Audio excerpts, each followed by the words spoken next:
you can have everything you want. You just can't have it all at the same time, right? You need to be patient. Hey there, friends. I'm your host, Eric Branner, musician, educator, and founder of Fonz, the platform that helps music teachers run thriving studios. Today, I'm so excited to be joined by Brian Chung, composer, arranger, longtime music industry leader, and retired senior vice president of Kawai America Corporation. Brian's career is remarkable, not just for its longevity, but for its integration. He has spent decades supporting music teachers, leading at the highest levels of the industry, and all the while staying deeply connected to his first love, making music. In this conversation, we talk about how a life in business can lead you back to art, what it means to serve the music community over a lifetime, and his newest work, Life in 12 Keys, published by Alfred Music. Welcome, Brian. I'm so glad you're here. How are you doing? Thanks for being here.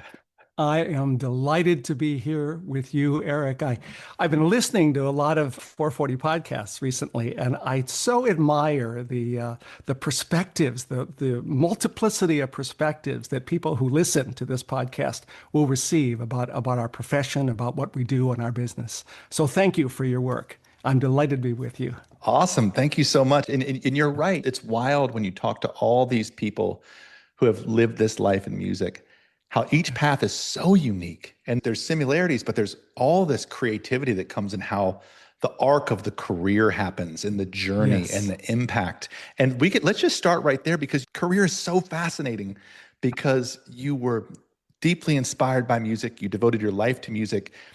You found this arc where you were composing, and then you went on to become an executive at Kawai and work in that industry. And I'd love to just hear a little bit about that journey so people listening can get glued in.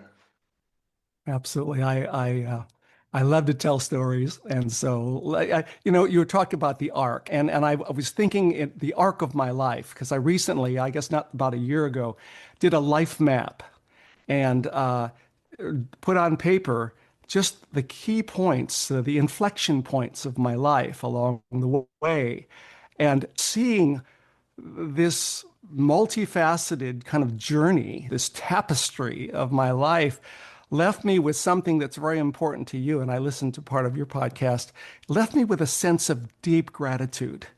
Gratitude for the opportunities, gratitude for the people along the way. And I was inspired by your comment that gratitude is a discipline, something we need to practice. So I come to this discussion with again, deep gratitude to all who have been part of it. I was trying to define on this life map what the big story arcs were me. There's one big one, but the four things that I hope we can kind of just chat about is what leads a person to become a musician. In this case, why did I become one? Why was I kind of filled with the desire to be in music? Second is, how do you get into the music products industry? How did that happen when I was so oriented toward music? And then when I was a businessman, I realized there's another arc in here. How did I get associated with the music teaching profession when I was in business? And then lastly, how did a business career so propel me back into my love for music? And so it's like this bookend from being a little boy who wanted to be a musician and all the way on to doing exactly what I wanted to do when I was 5. So anyway, let's do this. Yes. I grew up with a cable piano, a spinet cable piano in my family. And I don't know why we had it, because my mother played one song that I heard, well, lovingly ad nauseum, Love Me Tender, the Elvis Presley classic, Love Me Tender. That was the only piece she could play. My dad was tone deaf. So why did we have a piano in the house? I don't know. But I remember vividly swinging on the kitchen door. And my mother was on the floor reading the paper in Little Greenville, Michigan, town of 7,000 people as a kid. And she's reading the ads in the paper, and she sees an ad from a teacher saying piano lessons, for children. And so she asked me, Brian, would you like to take piano lessons? And I was 5 years old. And I said, yes. And that yes just changed my life. and hopefully we'll have a chance for me to tell you, or I'll have a chance to kind of tell the story of my first teacher, Mrs. Ruth Balmer, but I'll put that aside for a minute. So I started on this journey of learning music. But let me give you some context. This is interesting because it also plays into ethnicity.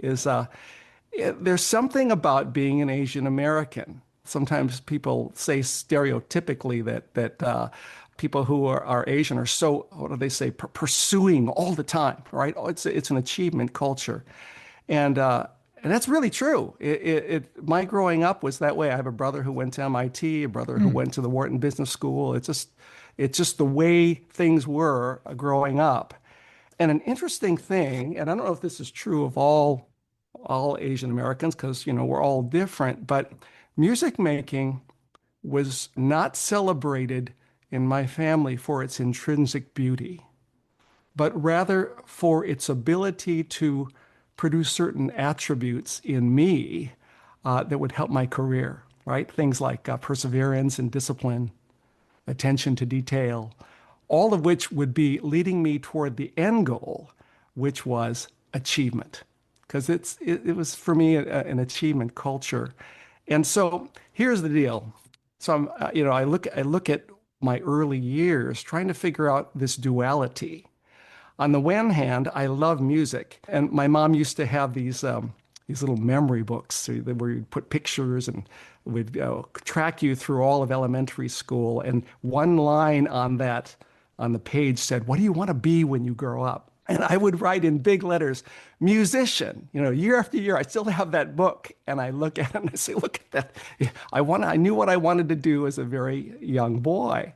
But in contrast to that was the expectation that when you're in my family, you're going to end up being a doctor or a lawyer, or a successful business person, whatever. But it wasn't music. In fact, my dad once told me when I got a little older, getting ready for college, he says, "Well, son, if you want to do music, you probably need to pay for all of it yourself." And he Oh, didn't, I love my dad, but he never understood how important music was to me. And he apologized to me a decade later. He said, "Brian, I'm sorry. I didn't realize how much this was in you." So anyway, I guess I should pick up. So I started teaching, getting lessons from this wonderful teacher for the first 5 years. But something happened, about, I guess it was my family moved to the bigger city later on, and sports got in the way. You know how that happens, yeah. where you start wanting to play football and basketball and all those kind of things. So I quit in seventh grade. Hmm. And my dad had taken me to the University of Michigan to get an audition from a teacher, and she was pretty highly esteemed. And she told me at the end, she says, "Yep, I'll accept you," but in her preparatory program, she says, "But you're going to have to practice 45 minutes a day." And for me, as like a seventh grade kid who wanted to do all the other things, I just told her I couldn't do it. That was a hard And stop. it was, it was a hard stop. And so I said, "No, I can't do it." So that was kind of Hmm. the end of piano for a while. But throughout all of high school, and I kept in touch with music as the choir accompanist and played in French horn in the band. So I kept in touch. But see, this it's something in life. Sometimes things that you love end up in a period of dormancy where you're focusing on career and pre-med studies, et cetera, et cetera. But it still stays there and it simmers and it simmers and it simmers. And little by little, it starts to reveal itself and how really fundamental it is to your life. So anyway, graduated from my high school, go to University of Michigan, and was wanting to be in pre-med because that's what we all did back then, at least in my family.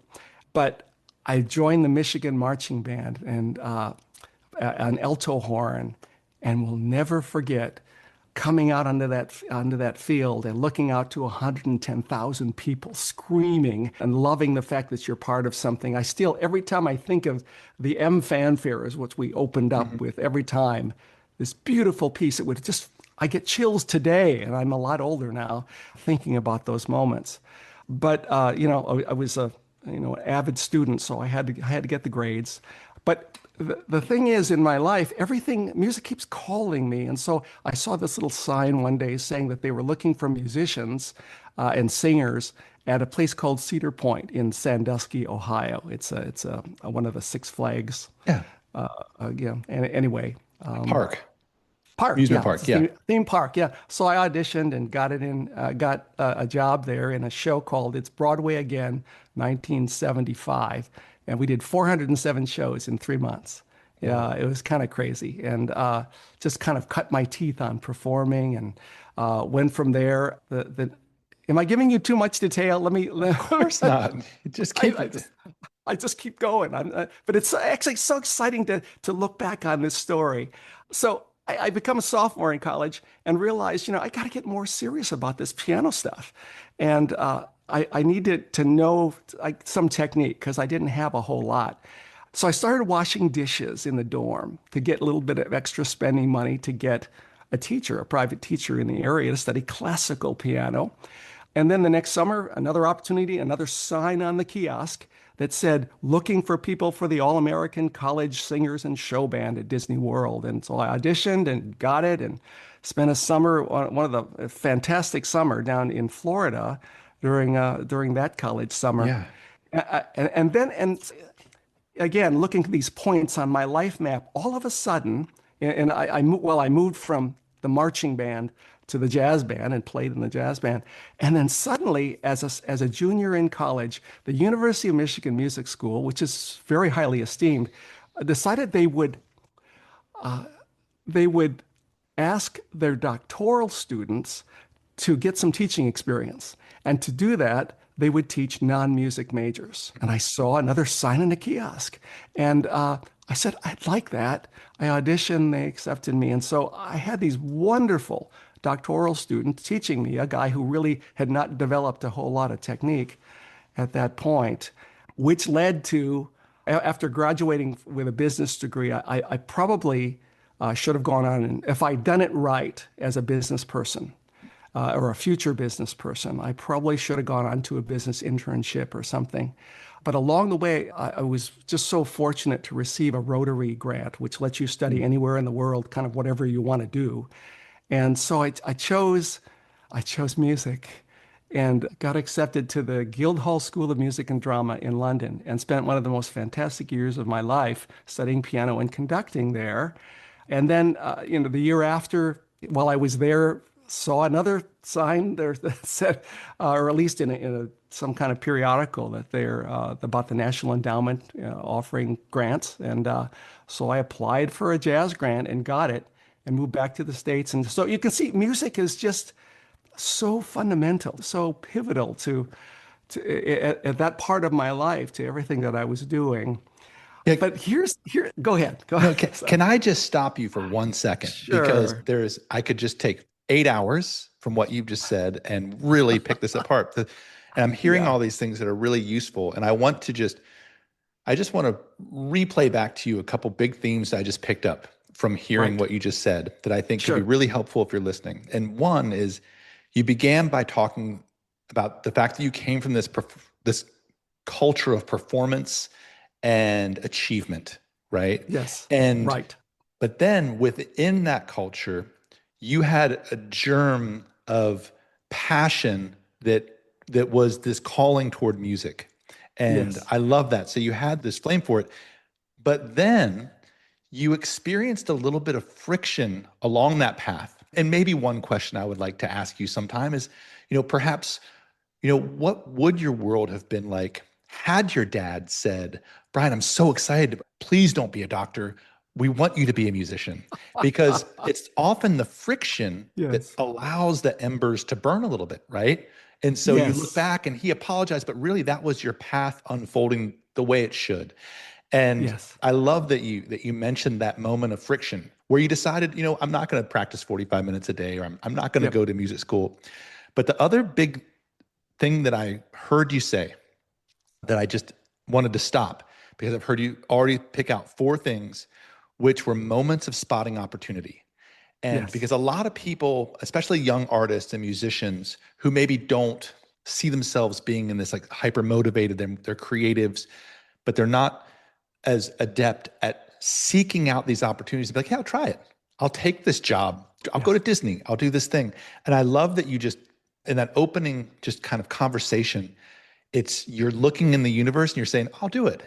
And then I had to stop you because then you had this wonderful kind of culmination to your whole idea, which is that after you go to business school, you have an opportunity to study anything you want. And that's your moment where you get to go study at this incredible location for a year, the thing Yes. that you love.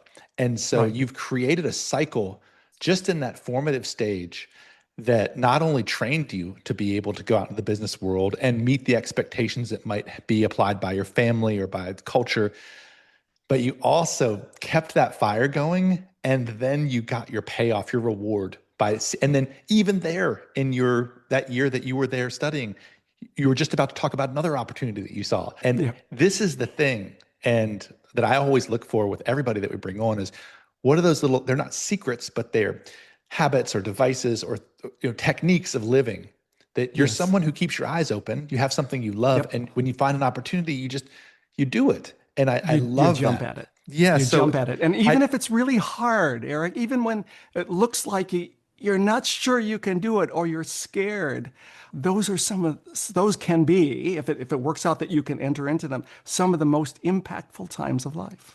exactly. And the last thing that I'll say is that to me, whenever I talk to a young person or my child or anybody about going to college, especially undergrad, I love the fundamental training, but ultimately, those education is about becoming interesting and doing things that you find interesting. And how That's interesting right. to have a business degree and understand the mechanics of how business works, but also a high degree of musical proficiency and passion and understanding that you had that year when you went to Yes, Guildhall School. And so absolutely. I love where you left us. I just wanted to take a minute to tie that together.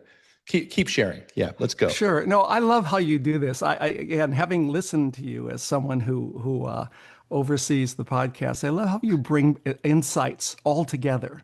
I'm here talking, and you help to bring it into a nice, very approachable, understandable thing amid the Thanks. story. So thank you for that. So up till now, I've been talking about this duality. I like to refer to it that way. So you have this one side that's music and one side that's business, but the ember, the flame that you described inside, just keeps growing. It keeps glowing, and it won't go away because it's who I am, right? So. But here's the interesting thing. So I'm doing all this music. I've got the National Endowment Grant. I study over abroad, and so I work a couple years as a performing pianist. I worked in a dinner theater and was doing quite a few interesting musical things. But here's the frustration. And I find this fascinating about my own life. Actually, is that I grew frustrated that people kept putting me in a box, almost as like they were saying, "Well, you're just a musician." And when things got into, strategy and business, they'd leave me out. And it just bugged the heck out of me. The people were not acknowledging or appreciating the fact that I did have a business mind.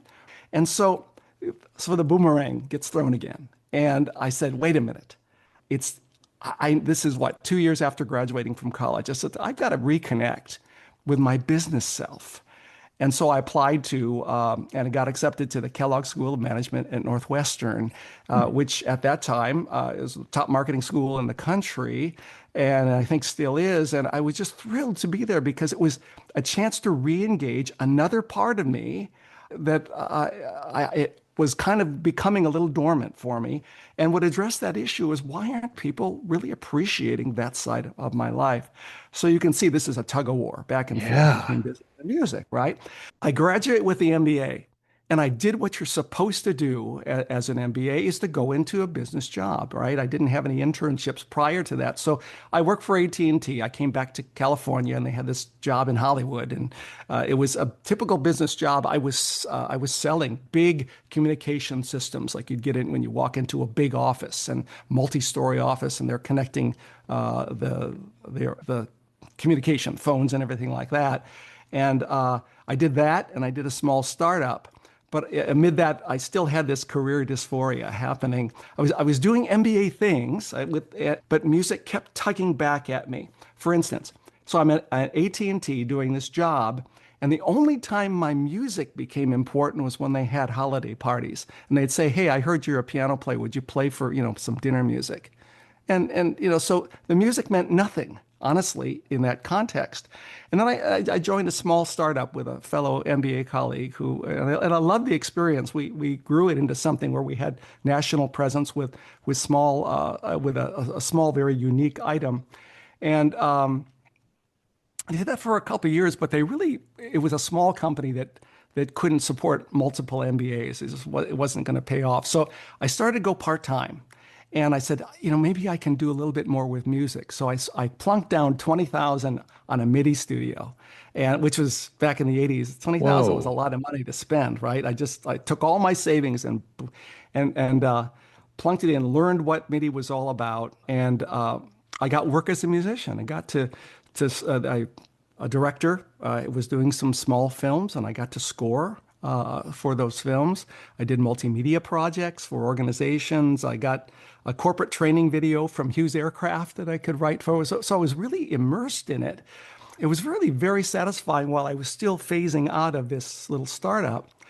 And Wait, can so you wait, I, what really quick, what compelled you? That was a major investment in your studio. So yeah, it's the 80s, you got electronic music and all this, and yeah. you get a MIDI studio and you I went big was on this. That's a infatuated with the technology. The fact that oh, that I could score a film by myself. That, yes. that I could do it all together. Then they had SMPTE time code down the Yes. center with it, so I had all the tools, and I had this. We were renting a home, and I had this one room that was just my studio, and I loved doing nothing but music all day.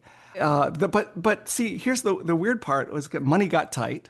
I mean, these were great projects, but they didn't pay a lot. I got like Mm. $2,000 for each film score, which is not a lot. You can't live on it.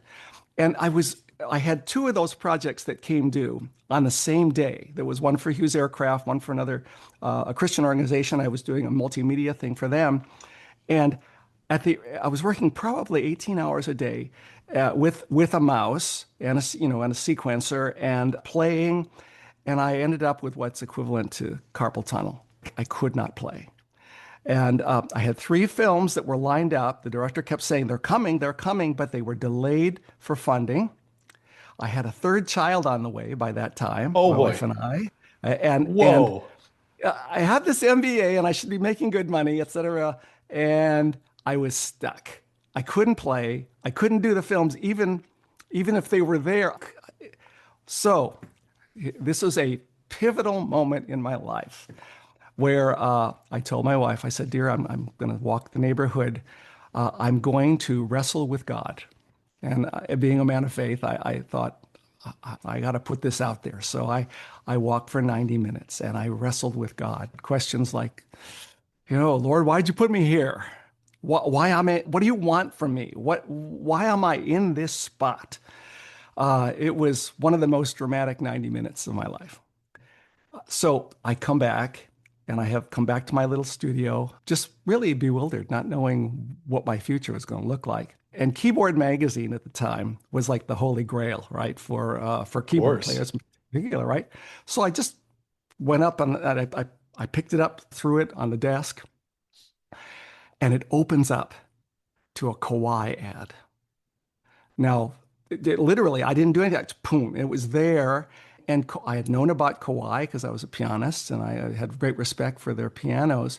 And then I noticed at the bottom their address, and they were 5 minutes from my house. And I Oh, felt wow. strangely moved. I mean, I think this is more than happenstance. I think this is providence. I felt strangely moved to write a letter to Kawhi out of the blue, right? And so I did it. The next day, I got a call from the VP at Kawhi, and he said, "I'd like to speak with you. Your letter was very impressive." And I said, "Yeah, let's set something up." And he said, "No, I want to see you now. Please get your suit on, get over here." And he was really kind of a brash guy. And it turns out Kawai had started a whole new division called the Contemporary Keyboard Division. They'd hired a leader for that group and five new sales reps. But just as they were about to launch it, the guy they'd hired to lead the division suddenly just left, and he wanted to run Samick. Samick, another piano company, offered the opportunity to run Samick. So he was gone, and they needed somebody to run this division. They had a stack of resumes, and he said, "Yeah, your letter it stuck out to me." And even though I was not qualified and I had no experience in the piano business, they took a chance on me. And it turns out many years later, I realized that the Kellogg MBA was like gold to a Japanese company. I didn't realize how important that was. And so I embarked upon this journey, a new journey. And I started at the beginning, at the beginning of my career with Kawai. It's interesting because if that letter had come 1 week later, I would have missed that window because they were going to hire somebody right then. That's why he wanted to see me on that day. It's just been amazing. I see it as the hand of God. And that's why I spent 31 years there as senior vice president. And the most important, I think, thing about the Kawai opportunity was it was convergence. You see this duality going back and forth from music to business. And this gave me both. It was a place where my musical heart and my business mind could coexist and thrive. And I'll always be grateful to Kawai for giving me that opportunity to really flourish at work. Wow. And you're in the middle of this developing industry of contemporary electronic music and keyboards. And that gear Yes. was really cool back then, right? That was really, I bet you were just delighted to be close to it. Oh, it was, yeah, I mean, MIDI was a revelation. Yeah. It was. And again, thinking back on that period, it just kind of fills me with delight because it was what I always wanted to do. And before we leave that, because I think it's really important, you said something, you said how the Kellogg Marketing MBA was really helpful in securing that spot where you belonged. And Yes. everything up to this journey, there's like, it's back and forth. You have it's almost like a twitch to go back to music or then lean in towards business again. Yes. But you keep developing all of your skills and your resume and your background. So was that MBA, do you feel like that was a critical piece to securing that first gig there? Yeah, I didn't know it. I knew it Okay. was Yeah, you important mentioned because, that. the school was always, at that time, it was like number 6 in the country. And even today, I guess they rank it up with University of Chicago as the top Yeah. 2 MBAs in the country. And so I think to myself, it was an important decision. Here's the decision to go there is a story unto itself because I had determined I was loving music so much. I'm going to digress for a minute. I loved music so much, and I'm in the middle of it. And they had offered me acceptance to Kellogg, and I thought, wow, this is pretty good. And but I'm loving music. I was just loving what I was doing. So much that I was ready to ask them for a deferment. I said, I'm not quite ready, so I offered them deferment. And they said to me, they wrote me a letter and said, yes, we'll offer you the deferment. You can wait for a year and come. And it was a specialized program. It was a 4-quarter MBA. You could get your MBA in 12 months, not 2 years. Saved me a lot of money, and it was great. But I came to a point where I said, nope, I'm going to turn it down. And I just felt like I wanted to see this music thing through. And so I had in my typewriter at the time, right? It was back in the 80s. So I had written a letter to them. I was half done with it saying, thank you so much for this deferment, but I've decided to decline. I can apply again later if I can get in. And so I had it half written. And then my wife and I had a study. We had a Bible study in our home on a Saturday morning with that letter halfway done in my typewriter. And I explained at the end of it, I said that we do a thing called prayer requests at the end. What can we be praying for? And so I explained this is what I was doing, and I was making a big decision not to go forward toward the Kellogg MBA at this time. I was going to turn down that deferment. And there was a guy there that day. There were only 6 of us in the room, and there's a guy there I had never met. He was a friend of someone who was in this study. And he hears my story and what I was about to do, and he said,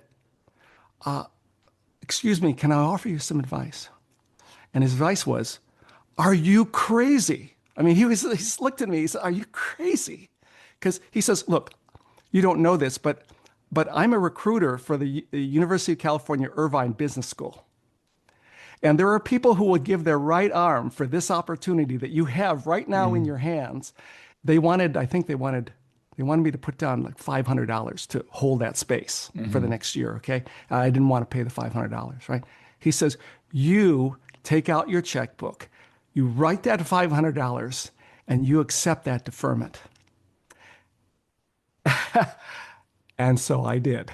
This is a guy I met one day. I don't even know his name. I can't even remember what he looked like, but I felt it was the hand of God. And anyway, I tore that letter up. I sent him the $500, and lo and behold, the next year I went to Kellogg. It was just Mm. a beautiful thing, and it was all kind of as we go through it's so interesting to see how these two kind of this duality dovetails, the two sides Yeah. dovetail with one another, right? I mean, it even gets better. I mean, we're just getting kind of the foundations of it, but the story, it gets better. Any thoughts here? Because I keep No, going. If you well, let me, I'll just keep going. I really appreciate how the element of risk comes into this. And Mhm. I'm curious, you invested in this studio, but then you Yes. go back and you work for AT&T and T and before that. And so I love how you call it the duality, but it's really building into something. And I'm trying to just really pick up on the underlying engine that's driving it, which is to me it seems like someone who's really asking the universe, looking, paying attention to the hand of God. Because anybody Yes. you talk to, when you talk about their experience, it has a fabulous story of existing really fully and being fully Yes. engaged in this amazing gift we have of being alive. They've Yes. got their ear to their ground. They're often not easily satisfied, right? You could have stayed at AT&T and probably become an executive there, but there's something that forces them, and that's an element of accepting risk, which I think is Yes. great as a business leader, but Yes. really important as a musician, which honestly, I feel like a lot of musicians, although they're like, oh, I'm taking this risk to become a musician, I see them often not fully engaging that to really putting themselves out there to develop the business sense they need to become a professional musician or to get that gig. And they can just become slowed down, kind of bogged down, and then can become unhappy with that career. And instead Right. of grabbing the next thing, they become just kind of stuck in what they're doing. And that's the thing that it sounds like there is a actual pattern to avoid that. And I feel like I love how, and I guess my question for you is it your inner, is it who you are as a person? And I'd love you to, or is it the vision? I never heard you once say, I'm going to work at a place like Kawai because I'm a business person and I want to be close to awesome music. It's like it just kind of it literally fell on your desk. And then Yes. but you took action on it. And action is the key thing. Had you not taken that Yes. action, you wouldn't have had that. Something else would have come up, but it wouldn't have been Yep. that thing. And this It is wouldn't. how Yes. these magical, beautiful, as you say, touched by the hand of God, these lives, you have to show up Yes. because Mhm. vision is a big concept that people talk about, but I haven't heard you really talk about a vision. I've heard you talk about a passion and a Yes. tenacity and a restlessness. Yes. And so I'm picking you apart a little bit so if you're listening to be like, oh, I'm a restless person. Maybe I should. Uh-huh. That really resonated with me because I had some similar stories along that thing. But there's Yes. all, what about as you're in this moment, and we'll come back to you Yes. being at Kauai. Yes. Can you talk to me about, and I hope I framed that right, the Uh-huh. level of expectation? Because as you were telling me about you being a musician and getting a couple grand for a scoring film here, and Yeah. and then you also said you had a brother at Wharton, a brother at MIT. At Yeah. this time, Right. they're probably out in the world. What was it like? Now you're an exec at Kawhi. Was there a Yes. sigh of relief? Or at this point, was your family pretty much like, Brian's going to be, we don't know where he's going to end up? Well, Like, they didn't know. Yeah, they didn't know where I was going for a long yeah. time. Guys, I was going back and forth, back and forth. I think they were relieved. that I finally got in their minds, a respectable gig, Oh, right? yeah. Yes. Right? There's knows going to make money so he can provide for his family. And there's nothing wrong with that perspective. I love my parents. They Yeah. they were looking out for my best interests. But what they couldn't, as I told you, what they couldn't account for was this deep love. And again, the apology, I really appreciated the apology from my dad. He said, Oh, yeah. we just didn't understand. And he smiled as he said it, but I'm glad you're where you are. Yes, it Right. worked. Yes, yeah, yeah. And the element of risk is always there. When you're young, it's I guess it's easier to embrace risk when you're younger because you don't have a lot on the line that you could give up along the way, right? And so I was taking a lot of risks, but again, these doors kept opening up.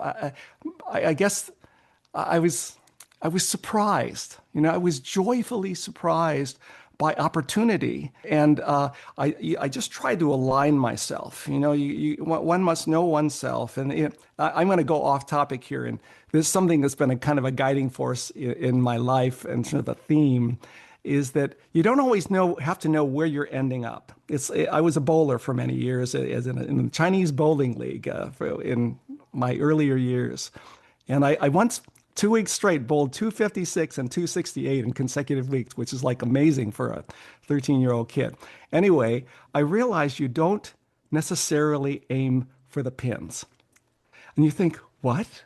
Why would you not aim for the pins? It's because if you ever look at a bowling alley, there are dots and arrows on them. Dots and arrows. If you don't remember seeing those, someday you look for those. Because if you know yourself and your tendencies, it's better to look more at targets that are closer to you, align up your tendencies with the dots and the arrows, which could be anything that helps you gain clarity along the way. Don't worry about the long term. Line up with things closer to you. So I knew, based on the fact that my ball would hook to the left just about this much, that if I lined up those dots that were only about 4 feet ahead of me with this next, the arrows a little farther, that I had a good chance of getting a strike. And so in my life, I've kind of operated that way, just knowing who I am, what drives me, figuring out what my dots and arrows are, aligning to those, and I let the pins take care of themselves. Anyway, I'm off topic here a little That's bit, like but that's not off topic at all. That's an amazing story. Yeah. so anyway, I'm trying to let's talk about Kawai for a minute because this is also it's 31 years at Kawai and the opportunities there. So here's this guy's bouncing back and forth, and finally ends up in the business world. Now, kind of what is that like? And who spends 31 years at any company today? And I found that one of the fascinating things, first of all, at Kawai, was the ability to work with some marvelous people on both sides of the Pacific, just really sharp people. But why would you stay 30 years? It's because every few years there was something that was kind of fascinating that would come up and something that was new and another chance to grow, an opportunity again, often a difficult one, but a chance to grow. It started with contemporary keyboards, right? But before too long, they moved me into what they call, the Japanese called it single keyboards because I was also in charge of organs, which is a double keyboard. And when we were selling consumer portable keyboards to the market, Kawai was brand new at it. And I remember one interesting story from early in my career, which I think you may find pretty interesting, is Kawai came into the marketplace for consumer keyboards way after the curve, right? There was Casio and Yamaha, and they were growing and growing, and the market was growing by percentage double digits every year until we got there. And so we thought, okay, we're going to go in there and take our piece of the pie. And we happened to come in the year it began to drop. And I remember one day, part of management is management by walking around, right? You're looking around and things just occur to you as you're walking around and talking with people. I would walk the very expansive warehouse of Kawai day after day on the day, it was right after Christmas, and which is the big selling season for consumer keyboards. And I would look at the stacks of keyboards that we didn't sell because we hit the curve changing. The inflection point for keyboards was suddenly going down, and we had we had stocked for going up. And there were 90,000 keyboards in that warehouse. And I Whoa. would walk at them, and they were stacked on pallets all the way up to the ceiling. Lines and lines of pallets. And I would walk over and look at those and feel the weight of them on my shoulders because I was the guy that had to move through them. And so, how do you get out of this, right? This is an enormous thing to have to tackle. But what was that And like? I love that you're talking about how every couple of years I had a new thing, but when you're in that moment, it sounds like yes, you have had this. That's a friction point. You're yes, in that moment after Christmas, looking at 90,000 units of yep, unsold keyboards. yep, That's not, and it's so easy to say, oh, it's not my fault. It's just like, the market's changing yes, or whatever. yes. What, Uh-huh. what, what did that actually feel like? Because I think it's important to hear what that experience is like to go through. Like, what Yeah, did you feel? I felt overwhelmed. Okay. I felt underwater, and I was still fairly new at Kawai.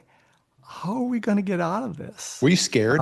Did you Yeah. feel like you had failed or something? Or did you just Well, realize that I, you were a product of the environment there? it was a product of the environment in the sense that who you're looking at trajectories, right? And Mhm. you're seeing the trends, and suddenly it's our bad luck to Yeah. come in Yeah. when it's turning down, right? But So you it wasn't saw really my that. fault. I did, Yeah. so I Okay. didn't take it personally, but I knew that they had hired me for a reason. And so one day, in the midst of trying to figure all this out, I reached out to QVC. Many Of people who are listening course. may have Yeah. seen And so this is the early days of QVC before they became the mega station that they are, our network that they are now. Early days. And so I wrote them a letter and said, "We have this situation. Can you see me?" I knew nothing about them really, so I stopped in, and they said, "Yeah." They were apparently mad at one of our competitors at the time, and they thought, "Here's a way for us to right things a little bit. We're going to let this Kawai company have a chance." I did $1 million deal with them. Said, "Okay, boom, we're going to." But everything you sell to QVC has what they call a string on it. That means that if it doesn't sell, you get it back. They'll pay the freight back, but you get it back. So I knew that going in. And so we sold them. At that time, they were still what they call three-quarter keys. They were smaller keyboards, Mm. and so we sold them to them, and they would put them up there with their hosts. They had a bunch of QVC hosts, and so they were selling at every airing maybe a couple hundred keyboards, and that's not enough on QVC. If you don't make your numbers immediately, they say, "Okay, if this is not working, we're going to send it back." And so I got that phone call. "I'm sorry, Brian, it's not working, and we need to send it back." And I said, "Would you possibly give me a chance to come on air and to see if I could help, okay, before you send them back?" And QVC at that time was moving away from kind of guest star people. They used to have a lot of outside people of renown. They would only have, I guess, the best known of them. And for people from companies, they weren't having people. Yeah. But I was persuasive. I said, "I've had some experience from college, just being on a little bit of broadcast. So would you let me have a chance?" So I came out, and all of a sudden, instead of selling 200, we sold 2,000 the first time out. And they said, "Can you come back?" And so I came back, and that was 3,000. And then boom, boom, boom, boom. And so the first order, I don't know how many thousands it was, but we sold those in a matter of maybe 2 months, gone. And they said, "Well, what else do you have?" And I said, "Well, I have this over here, another part of the 90,000 keyboards. I have these over here." And they said, "Okay, I've got a special opportunity for you." They said, "We have a week in which we're going to focus on some key products, and we'd like you to come on air, and we're going to give you seven times during that week, 7 opportunities to sell out." And I said, "Okay, sure, let's do it." And so I came on, and normally the segments were like 12 minutes, and this one went on. It got to 12 minutes. It kept going, and it kept going, and then suddenly they said, "Thank you, Brian. It's great to have you on." Boom, gone. I said, "What did I do?" And I walked off, and they said, "You sold everything. We had 7 spots available for you, and you sold everything." And the next question was, "Well, what else do you have?" Anyway, those 90,000 keyboards they disappeared over a period of time. Wasn't within that year they were gone. And I spent a total of over 6 years. QVC thinks in minutes, and I spent over 2,000 minutes on QVC. Ended up selling about 250,000 keyboards, and No and way. yeah, yeah. And so what's so interesting is in Westchester, Pennsylvania, where their office was, kind of became my second home. I used to go so often. And what was I going to say? It was fascinating to me, I think, the QVC experience, because speaking has always been a big part of my life, and communicating and trying to make a connection between a message and one's heart and mind. That's really kind of drives me as a speaker. And so QVC was the ultimate test of one's ability, and kind of training to be able to have content, something that could be meaningful to someone you can't see, someone whom you don't know, looking into just a camera, but being able to connect heart and mind enough for someone to pick up the phone and say, yes, I want what he's talking about. And I learned so much from that experience I about what it bet. means to communicate sincerely with authenticity, and but convincingly that action is deserved on your part. It's so interesting that on QVC, I would tape some of those early airings and be able to note the exact moment when something that I said struck a chord. There was another time when we had taken some small pianos, that like mini pianos that had recordings of various composers in it. And it was an expensive item for QVC, and the musical item was only like $150, a small mini piano that played and had different compositions on it. And I went on one time and was just unable to make that make sense for people. And then so one night I was realizing that if I couldn't come up with something that would really truly resonate for people, a reason to buy this thing, what would be something that would be compelling? So I'm sitting on with a host one evening, and I said, I just hit me. I said, out there tonight are thousands of people who are parents of choir students, people who have children in band, and it's near the end of the year now for the school year, and sometimes you end up thinking about a gift for your band teacher, your beloved band teacher, or your choir teacher, something that would be a reflection of who you are as the class. And could it be an expression of love that they would always remember about you? And the interesting thing was that as a group, a choir, say, hey, everybody chip in a few dollars and we can buy this. And you could have a lasting remembrance of all the people who were in that choir for that year or that band. And those keyboards were gone, just like that. Because I guess as speakers, when you're trying to make an important point, sometimes it's a search to find what connects heart and mind and ultimately ends up producing action. And it's another thing that kind of floats my boat, in the sense of, if you've got a message that's important to you, keep dwelling on ways to connect heart and mind. And once you do, you can do a lot of good in the world by taking an important message and being able to find ways to communicate it with power. That was another digression. Sorry, It I'm all over the wasn't place. because this would apply literally to anything, whether you're Yeah. trying to get a gig, or trying to sell your album, trying to get Right. funding, Yes. anything. This it's this. It started with failure.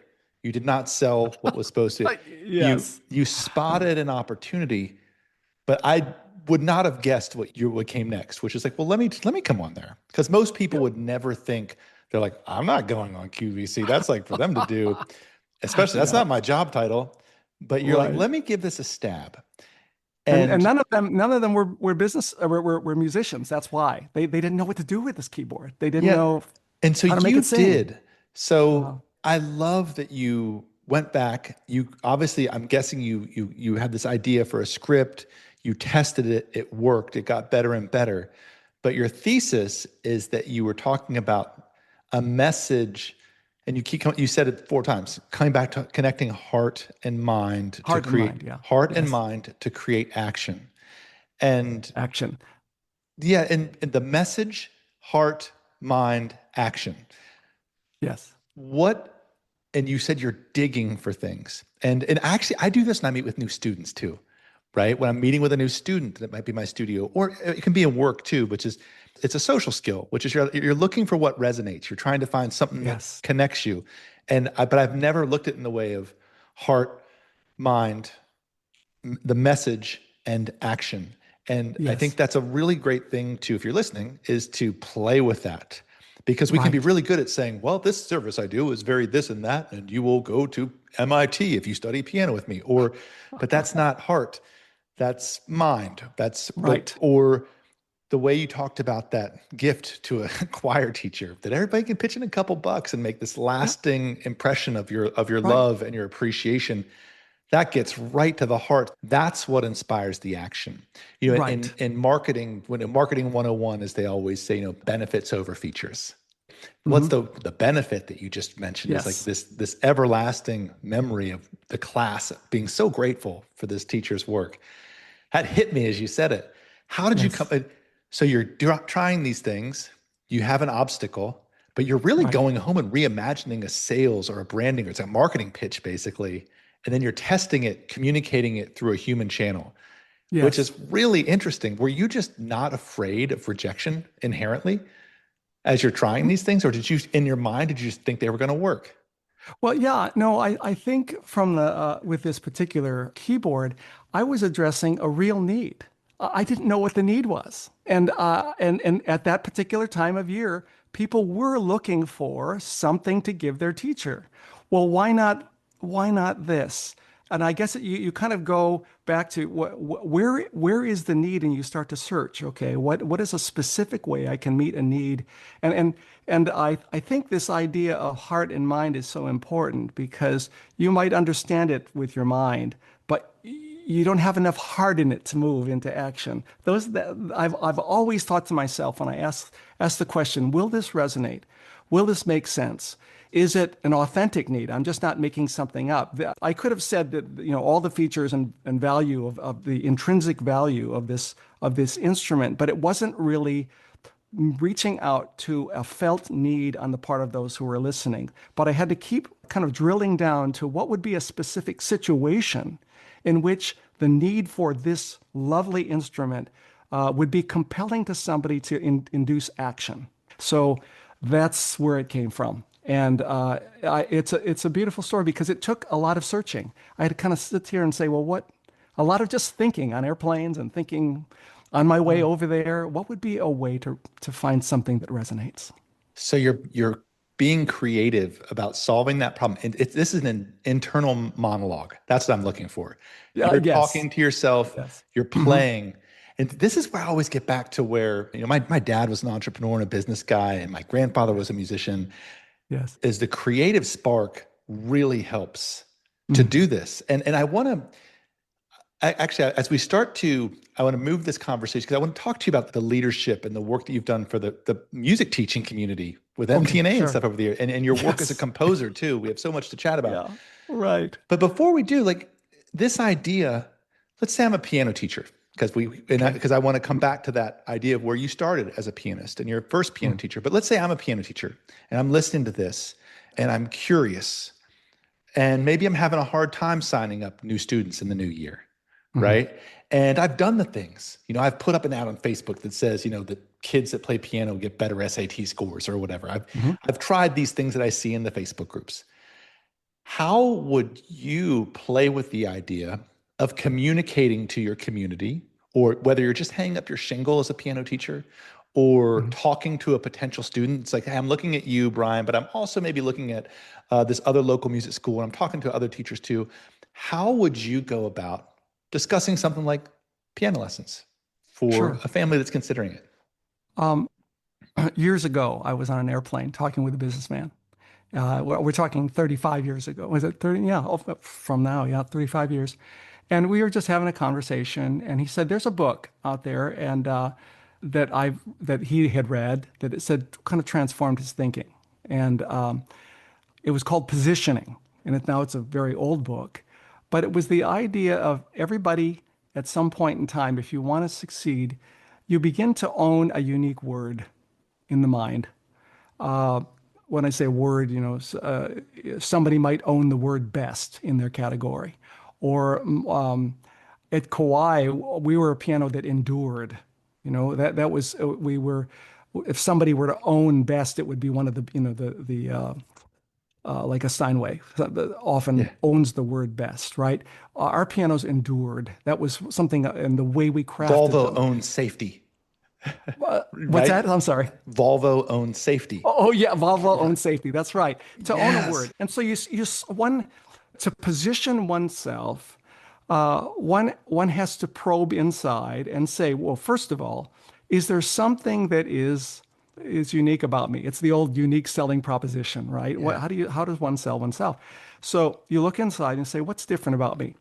And then if after lots of soul searching, you determine that there's really not much different about you versus somebody else, then you go out and you set out to create it. You make it become a reality. And that is, you search your mind and heart for a niche that would somehow make you different. And then once you establish that, it could take you a period of time to be able to establish that uniqueness. But now you have a space, and now you can own a word. And that's the word that you lead with. It's not that you disregard all your training and all the things that go about making you you, but they don't differentiate you. I will tell you that one of the highlights of the Kawai experience was the chance to launch a new brand. We did realize that Steinway was owning the word best, and that it was very hard to compete in that elite category. So at one point in my career, I wrote a letter to Mr. Kawai himself, and I said, we are having trouble occupying or in getting into that segment, the elite segment, because we were known as an upper middle, very high quality piano that would endure. Wonderful value was kind of the idea. But it's hard to take a wonderful value position and say, own the word best with it. It's very difficult. Toyota found that out, because that's why we have Lexus now, because Toyota couldn't compete necessarily with Mercedes and other brands. And that was technically very difficult to do for a Japanese company, because Japanese companies don't do that. They have not historically segmented into different areas. If you buy Sony products, you're buying Sony across the board. And Toyota had been that way until Lexus. And this was around the time when they were doing Lexus. I asked Mr. Kawai, I wrote him a letter. I said, we need to differentiate if we're going to become elite. We had pianos that we made that were deserving of the elite category. They could compete with any piano in the world. They were wonderful. But because we didn't position those, it was hard to position against, the brands that own the word best. So we began to think through what makes us unique. And we realized that we had an enormous story in the persons of Mr. Koichi Kawai, the founder, to his son, Shigeru Kawai, to his son, Hirotaka Kawai. Very few companies had that kind of story and the passion. Yeah. Yes, a lineage of people who are living today.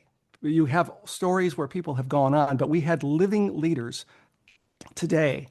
And I appealed to him to think through what it would be like to establish, this is Mr. Shigeru Kawai, the second generation. What would it be like to establish your legacy in a way that was unique to us, that no one else could talk about? And his story was just fascinating. And so we began to probe that. And I said, we need a brand that came from your heart and your mind. And so it developed until launch. It went into actually the idea. I wrote this letter, and it went into stasis. He thought a lot about it. And finally, because the reason why it went so long is because he wanted to call it the Shigeru Kawai piano. And but in Japan, you don't put your full name on anything. This is interesting. How often do you see two named anything from Japan? It's only last names. And he wanted this to be personal.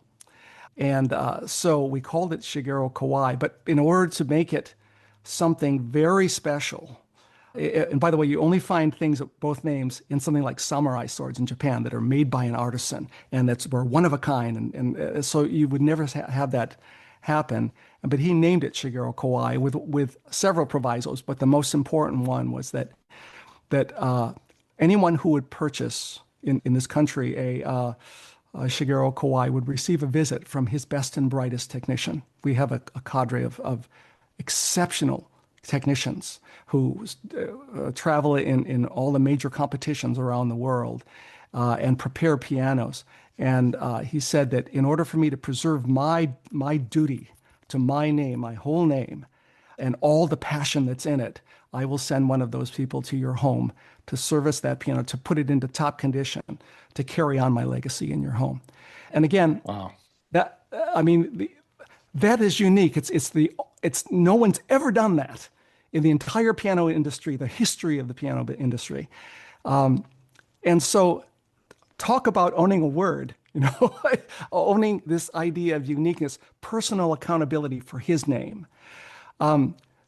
That didn't exist before, but it did with the Shigeru Kawai brand. And it's one element of many other things that make it so unique. So I guess now let's go back to your original question. What do we do as people just trying to create that unique proposition for ourselves? And it's really a lot of soul searching.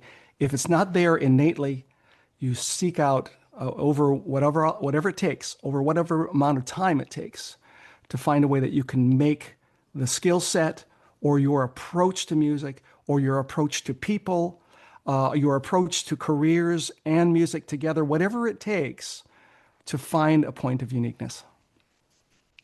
Yeah, that's so beautiful too, because you look at, if you're trying to better yourself and you're watching all these TikTok and Instagram influencers talking about how marketing or business and branding, so much of it is so homogenous about this is what's effective now, right? Where what you're talking about, what I love is that everything we've talked about, it's all kind of the same, which is like a passion, an interest, a wanting to communicate. And your story it's very unique, but it's all driven by some very simple elements that are baked into yourself and disciplined into yourself, and have created this experience that you've gotten to live, which is so cool. It doesn't matter whether you're a banjo player or a piano teacher, or you're trying to get a job at a corporation bringing products to market. This energy is effective because it's unique, and you're bringing something out. In this case, it was the owner of your company. You were able to bring out something unique that allowed them to stand behind something that no one did. You don't put your full name on a product, which I never knew that until just now either, which is really interesting, having seen those pianos. And so, and having this interesting thing you do. And if you're listening, hopefully you're feeling really inspired. Maybe you're not even listening to Brian or me right now. You're thinking, wow, I'm going to pause this, and how can I use this to tell my story and to provide value and to create something truly interesting. And if I don't have something that I feel is really unique, or really this value proposition, or this thing about myself that I can share, that means it's time to go find it. That's not a time to be stagnant and to feel, gosh, I just don't really have anything going on like that. Brian's just amazing. No, it's like, that's an invitation, like you said when we first started talking before the show, to go out and do it, to find that thing. And it might not be awesome, but it will make you a little more interesting and a little bit more unique. So I think it's a beautiful sentiment that you're sharing, and thank you. It's a great story. And to your point, see, it doesn't have to be something that's so impactful. It could be that just your energy. Why were you unique? Because boy, he or she is the most energetic person I know in terms of her passion for music, right? What a word to own. Right? Seriously. It could be you're laid back. Maybe you're not the energetic person who's right there all the time. Maybe you like being laid back. You know what? That can be a plus. Some students don't want that energy. Some students, just to get them to remain in playing, they may need someone who's laid back. And you begin to tell stories about your students who were put off by the pressure and everything, but now they can have a teacher who's got a nice, easy presence. That's what makes you really unique. I'm never going to push, but I'm going to get results, right?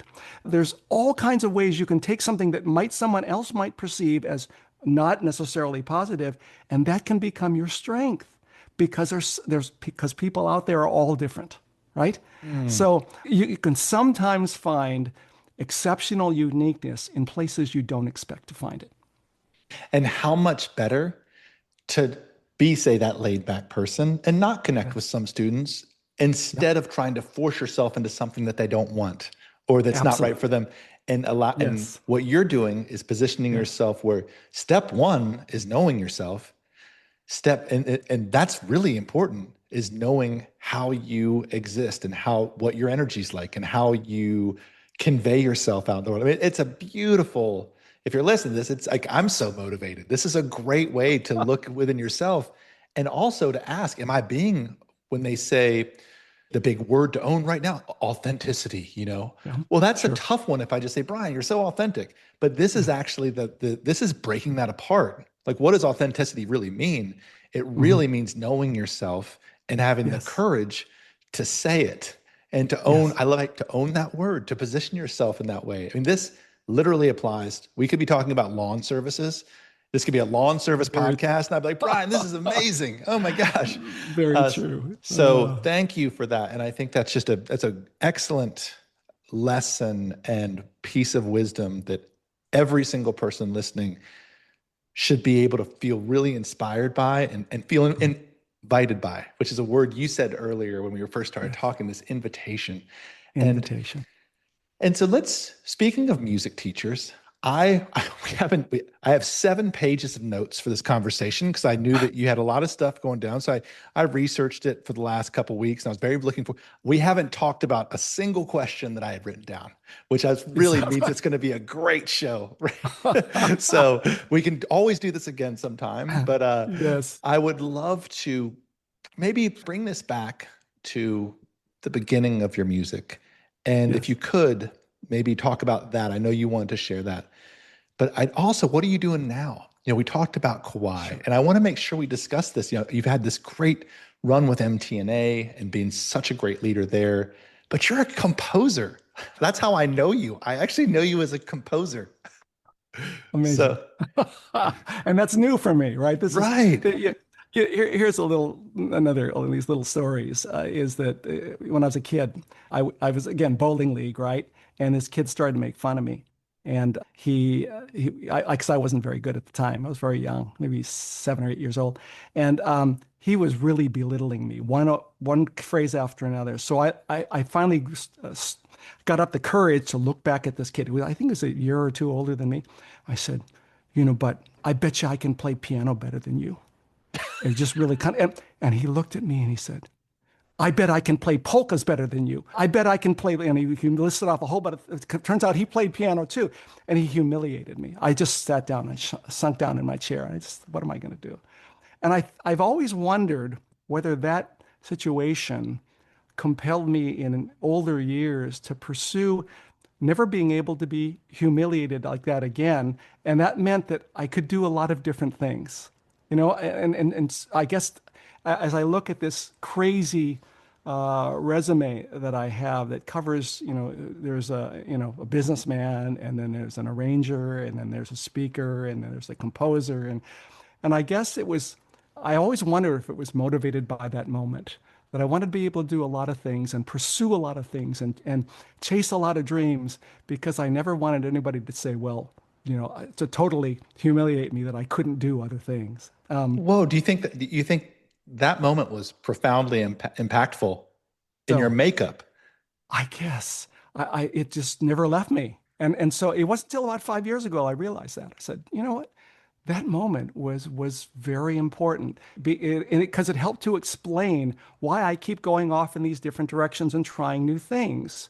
Is Huh. because even though I couldn't be better than somebody in one area, I could do something else. And I guess maybe it was just my own lack of self-esteem or whatever. But anyway, I just thought that was interesting. But to your point, I guess you use the word invitations. I keep talking about invitations. And one of the reasons why I'm doing what I'm doing today, why I ended up a composer, it's so interesting because I didn't know anything about the music teaching profession, like literally nothing when I started with Kawai. I know I was a player and that kind of thing, but I didn't know that MTNA existed. Oh, wow. In 1995, I was appointed vice president. And so at that time, Shirley Rout, who was the executive director, she needed a new board member for her foundation. And the MTNA Foundation, which is essentially a fundraising development arm of MTNA, kind of preparing for the future and to create endowments for future musicians and opportunities. So she asked a guy named Terry Lewis, who was the senior vice president at Yamaha, to reach out to me if I would be on that board. And he walked up to me and said, "How would you like to be on the MTNA Foundation board?" And I had three questions. I said, "What is MTNA? What do the letters stand for? And why me?" And he said, "Well," he told me, "MTNA, Music Teachers National Association, and it's your turn. That's why." And I had no idea what it was about. And there's a whole story behind just getting to know the organization because I had no knowledge. I was always speaking in third person. I was on this advisory board, and there was Terry Lewis from Yamaha, and there was Dennis Houlihan on the. Also, we were all advisors to this foundation board. He was from Roland, president of Roland, all a dear friend, and. I always felt like a fish out of water. I would always speak to issues. They'd ask for our advice as advisors on the board, and I would say, "Well, I think you should do that," or I think you should change your trajectory in this way." And all of a sudden, something happened where I got to know the people, and I got to understand the mission and the vision of the organization. And I said, one word changed. Instead of "I think you should do this," and "I think you should do that," it became, "I think we should consider this." And the change of just that one little word was monumental for me because I became part of a we. It was like a switch just flipped in my head, and it really transformed my life. And so what happened from that is getting involved led to invitations. And Gary Engel asked me if I would join the development, be the chair of that committee. And I said yes. And then he had another invitation: "Would you like to speak?" And so I spoke at the Queen Mary in Long Beach at that conference, at the gala. And I guess I must have said something important because it led to an invitation to speak at every gala, which I did for 20 years. Yeah. Which led to the head at the time, Sam Holland, at the National Conference on Keyboard Pedagogy back in 2001. He was speaking with me. He said, "How would you like to be the opening keynote speaker for the National Conference on Keyboard Pedagogy?" And I was so overwhelmed. I said, "Why me?" Because I was this businessman, right? Why would you ask me to come and speak before all these music teachers? In fact, that one being just keyboard, piano teachers. And I'm kind of going off of where you asked me to go, but this is an interesting story if you have time. I sat in the green room ready to go on for that keynote. And I was just myself and a lady named Louise Goss, who she and Francis Clark were some of the most important people in music pedagogy. Of course. For many years. And I looked at Louise, and she was saying, "How you doing?" And I said, "Well, honestly, Louise, I'm not exactly sure why I was asked to do this, because I'm really an outsider." And Louise looks at me. She takes both of my hands. She looks me in the eye, and she says, "Brian, you're one of us." Oh, wow. And I was speechless. It was like getting an invitation into the family from one of the matriarchs of the profession. And I went on platform, and I gave one of the best speeches of my life as a keynote. And that led to invitation after invitation from a professor. I was at an improvisation seminar or one of the sessions at an MTNA conference, sitting next to my friend Dennis Thurman, a piano professor at USC. And after we kind of exchanged ideas after the session, he looks at me and says, "We should write a book together." And I looked at him. At first, I just dismissed it. I laughed. And he said, "No, I'm serious. We should write a book about improvisation." Well, anyway, 2 years later, we had the first, I guess, what I think has become one of the seminal books on the topic, called Improvisation of the Piano. And I said, I'd never written a book before. I had no intention of writing a book, but boom, there it was. And then we presented it at the Toronto conference of MTNA, and it was received well at the beginning. And on the way back home from the conference, I'm sitting next to E.L. Lancaster, who was a piano editor for Alfred Music. Yeah, and of course, legend. Friends. And he had heard me speak, and we'd become friends. And he didn't know I could do this really, first of all. And then so we ended up sitting next to each other on the plane home from back to LA. And he says, well, what else do you do? And I said, well, I've been writing kind of hymn arrangements for church offertories for a long time. He said, well, why don't you come to the office and play them for me? So I said, sure. And I came in, and a few years later, I had these two published hymn collections, and I'm an arranger. He's out of the blue. And then Ron Manis, who led The Alfred for a greatest. period of time. Yeah, Yeah. Ron Manis. Oh, actually, it was his brother. Excuse me. It was before, and Ron's great. And Yeah. his brother was, anyway, I invited him to something we were launching as a group called Recreational Music Making. The idea Yep. that we could, right, that we could reach out to everybody. Wait, was And that, were you part of the recreational music making scene? Because that was like the yes, biggest MTNA buzzword for like a there, long time. a long time. Yeah, well, I was part of that initial team that kind of got it launched. No way. And yeah, it That's was what cool. an honor. And so I'm sitting with, I invited Ron Manis to one of our presentations, and he said, somebody needs to write a cookbook for this. And how do you start? And so I was thinking, I said, my friend Brenda Dillon and I can write this. And so we did. And so it became one of these starting points for RMM. Uh, and these invitations come out of the blue. Years later, Gary Engel, whom you know from MTNA for all his years, a dear friend, we used to have these at the gala every year at MTNA conference. There was a period where we started having each of the piano manufacturers sponsor a guest artist for the gala, and 300-400 people were Yeah. there. And so Gary calls me before the Orlando conference, and he knew that I'd worked at Disney before. And he said, Brian, it's your turn. It's Kawai's turn to provide the artist. He says, but I have a suggestion for you.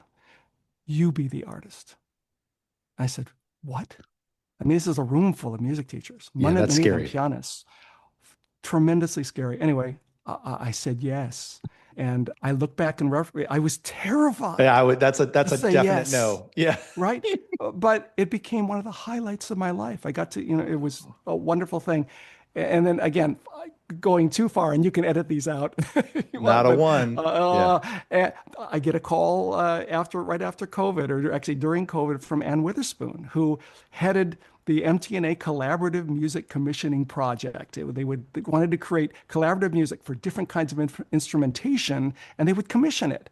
And she calls me and said, "Would you like to be a composer?" And I say, what do you mean?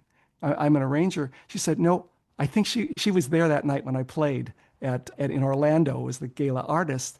She said, I've been thinking about this for a couple of years now.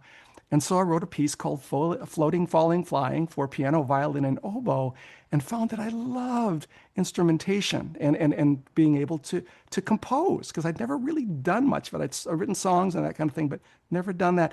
And then what led from then, I'm sitting at a breakfast table 2 years ago at the conference in Atlanta, the MTNA conference.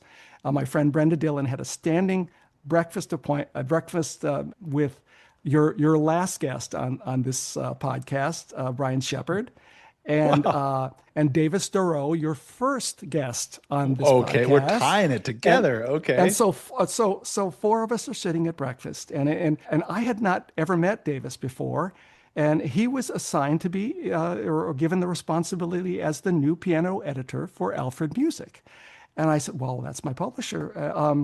But we got to meet for the first time, and so Davis asked me the question. He says, "Oh, well, Brian, what are you writing now?" And I looked at him and I said, "Nothing." And he said, "Why not?" I said, "Well, two things.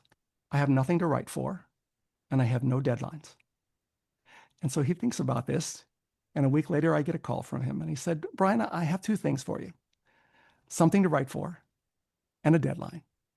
And now, 2 years Wow. after that, I've been part of their solo celebration series. And Yeah. out comes Life in 12 Keys, which just came out in November of last year, and all compositions. And I'm just so, honestly, I'm just so delighted to be living what I kind of look at as my best life. And it's, a life filled with all these vicissitudes, ups and downs all over the place, frustrations and that things that I didn't expect, that were both negative and positive.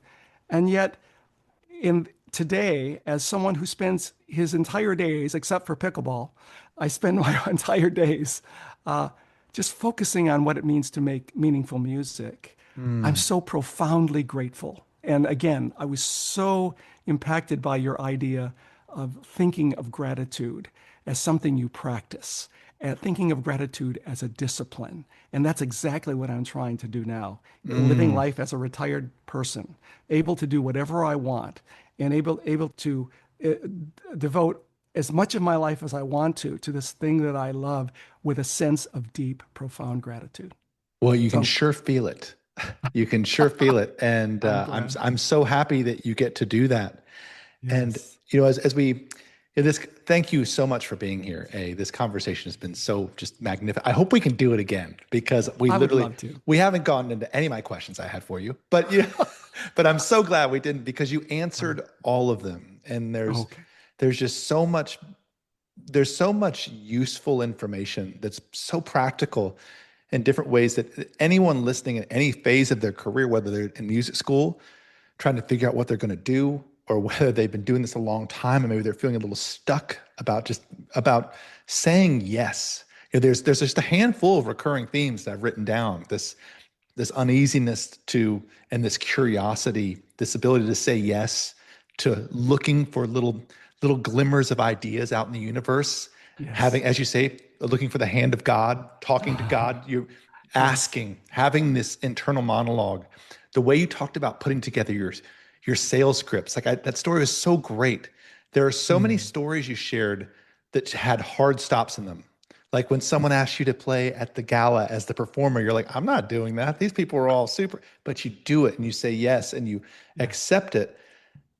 That's what opens Yes. these doors and allows you to express yourself in the most full way. So Absolutely. as as we're kind of winding up this conversation, and again, thank you so much for being here.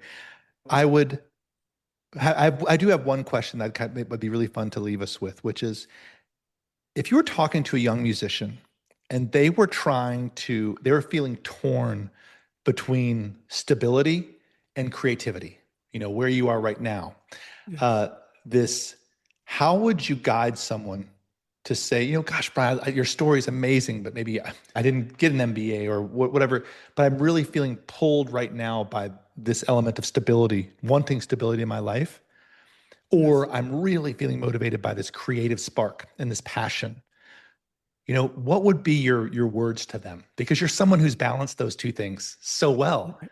I just got a call from a guy I knew years ago when he won the MTNA junior high competition. And 7 years later, he contacts me. I told him at that time when he was a young man, very young, I said, if you ever want to talk, reach out to me. And he did 7 years later, saw me at a conference. And he's at a crossroads trying to decide whether he wants to be a professional pianist or whether he'd like to pursue the arts management. Mm. And we had a beautiful talk about it. In the end, you want it all, right? You'd like to be everything that you'd like to pursue a whole bunch of things and be good at all of them, or maybe it's just two things. This choice between stability, which I made the choice on, but it doesn't have to be something that you have to choose over the other, meaning you can never come back to the other. I guess if my life is an example of a principle is that you can have everything you want. You just can't have it all at the same time, right? You can't, you need to be patient. Make a decision. I made a decision because I wanted to raise my family, and I made a decision to leave music. I thought I was leaving music, but I never really left. And through these circumstances, again, the hand of God, I ended up coming back to what I loved in a most surprising and really now, as I look back on it, spectacular way to be able to come back to my true love. So the thing is, don't lose heart. If you want to choose stability right now because it's really important to you, do it. Because that's a value that you have, the stability and what that means in terms of you, your one day, your partner, your family, whatever. You can make that decision. You don't have to give up the other side of you Mm. because in interesting ways, that ember will continue to glow and opportunities may come your way that are a wonderful, joyful surprise. Wow. That's beautiful. Thank you so much for sharing that. And Brian, we're about out of time for today. Yes. This was such a great conversation. Thank you so much for being here. How can people find out about your work? What's the best way for people to hear what you're doing and see the pieces you're composing? How would Sure. you invite people to see what you're up to? Right. I have a website, and it's brianchung.net. But to see the works that I've been doing now, specifically Life in 12 Keys, which I'm just so excited about. Yeah. It's a book of elements of life, vignettes of life, one in each key that talk about all different kinds of moments in life. And you can look and find that at alfred.com. Just put in under the search bar Brian Chung, and you'll see all the different works that are there. It's lovely. Check it out. Brian, thank you so much for being here today. This was an amazing conversation. We got to do it again sometime. So I would love it. Yeah. Thank you, Brian. Appreciate you. Thank you, Eric. You've been listening to the 440 Podcast. If you found this helpful, subscribe at Spotify, Apple, or wherever you listen to podcasts, and leave a quick rating. It makes a big difference. To learn more about how to run your teaching studio with less stress and more joy, visit fonz.com. I'm Eric Branner. Thanks for being here.